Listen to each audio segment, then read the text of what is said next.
Hey guys, welcome back to the channel. তো একটু পরে কিছু হবো না, ঠান্ডা। তো আজ আমরা কথা বলবো কাঞ্চন মল্লিক নিয়ে। এখন সোশ্যাল মিডিয়ায় সব থেকে যদি ট্রেন্ডিং কোনো টপিক থাকে সেটা হচ্ছে কাঞ্চন মল্লিক। তার কারণ কি? কাঞ্চন মল্লিক এত ছিপছিপে চেহারা, অভিনেতা, মানে তা এতদিন অভিনয় করেছে, এতদিন তিনি চর্চা ছেড়ে না, এখন কেন তিনি চর্চায়?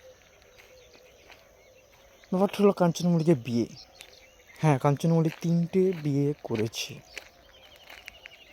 প্রথম বিয়ে তার হয় কলকাতার এক অধিবাসী অনিন্দিতা দাস নামে একজন মহিলার সাথে। তখন তার বাচ্চা টাচ্চা ছিল না। সেখানে বিয়ে হয়, সংসার করে, শেষের দিকে সংসার ভাঙাতে শুরু করে। 2010 সালে সংসার ভেঙে যায়।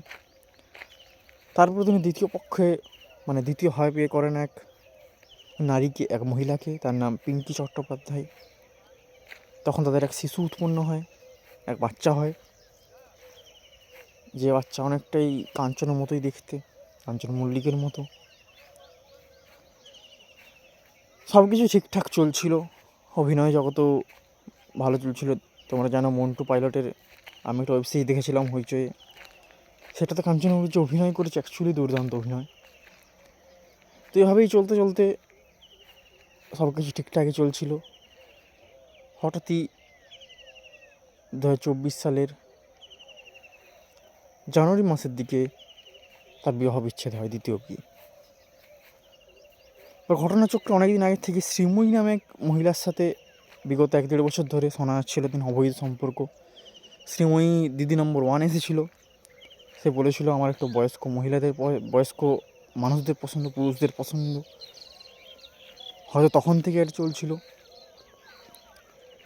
রিসেন্টলি শ্রীময়ী বয়স 27, কাঞ্চন মল্লিকের বয়স 56 বছর বয়স। তো এসব মিলিয়ে মানে প্রায় ডবলেরই বয়সের বেশি। বাট স্টিল তার কাঞ্চন মল্লিকের দ্বিতীয় পক্ষের সাথে যখন বিবাহ বিচ্ছেদ হয়, তখন শ্রীময়ীর সাথে তিনি 2024 সালের 14 ফেব্রুয়ারি আনুষ্ঠানিক রেজিস্ট্রি করেন। 1 মার্চ তাদের বিয়ে হয়।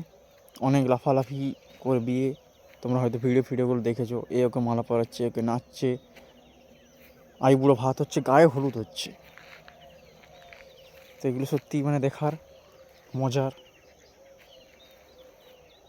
তো আশা করবো এই সম্পর্কটা তাদের টিকুক।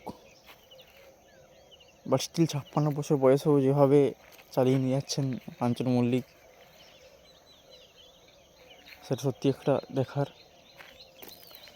তার এই এনার্জি ভাই কোথা থেকে পায় কে জানে। বাট স্টিল আমরা উইশ করবো তারা যেন ভালো থাকে।